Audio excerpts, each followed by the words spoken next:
আলহামদুলিল্লাহ যেটা যেমন হচ্ছে, বাবা ছেলে এক হয়ে গেছে, বা আমার সাথে যারা হয়তো একটা গেস ওয়ার্কও করতেছে, ওগুলো নিয়ে অনেক রকমের comment, I understand that. But আমি বাইরের যে কমেন্ট গুলো আসে বা বাইরের দেখা যায় যে বলে না যে মেসেজেস গুলো আসে, আমি একটা আজব প্যাটার্ন নোটিস করলাম। সেটা হলো যারা আনম্যারিড অথবা যাদের বাচ্চা কাচ্চা নাই, তারা অ্যাকচুয়ালি খুব কিউরিয়াস।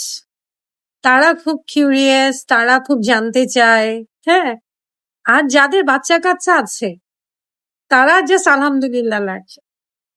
এখন একটা মা হিসেবে আমি যেটা রিয়েলাইজ করি যে আসলে যখন you become a parent, you realise one thing যে বাচ্চার যখন ব্যাপার আসে রুলস চেঞ্জ।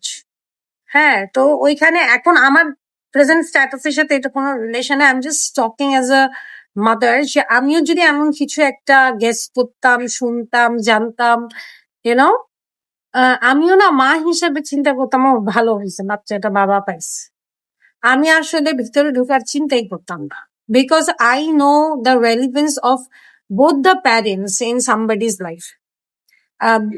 একটা কারণ তো এটা যে আমি myself came from a broken family, of course.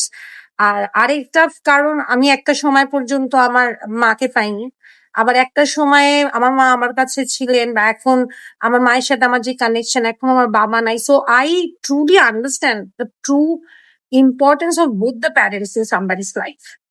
মানে দুজনেরই প্রয়োজন আছে আসলে, মানে কমপ্লিটলি। আর আমার মা আসলে কমপ্লিটলি যে ছিলেন না আমার লাইফে তা না, কিন্তু যেহেতু আমরা এক বাসায় থাকতাম না, সো একটা মিনিমাম কমিউনিকেশন তো কম একটু হতোই, কিন্তু আমার মা কিন্তু কনস্ট্যান্ট আমার সাথে কানেক্টেড ছিলেন, যেহেতু আমার বাবা মা দুজন কাজিন ছিলেন, সেম ফ্যামিলির সাথে ছিলেন।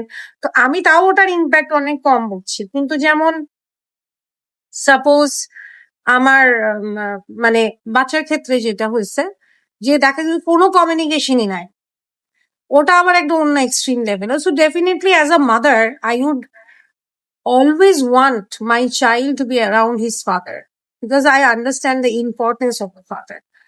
এটা মানে আমার কাছে মনে হয় যে আমিও মানে যদি বাচ্চার মা হিসেবে চিন্তা করি, আমিও এই রেসপন্সটা বুঝি যে যাদের বাচ্চা নাই তাদের রেসপন্স, আর যাদের বাচ্চা আছে তাদের response, with no disrespect to যাদের বাচ্চা নাই। আসলে আপনি যতদিন বাচ্চা কাচ্চা হবে না, আপনি না অনেক কিছু খুব অবজেক্টিভ পার্সপেক্টিভ থেকে চিন্তা করবেন। যে ও এটা হলে ভালো হতো, এটা হলে খারাপ হতো, এরকম একটা পার্সপেক্টিভ থেকে, এইটা রাইট ওটা রং,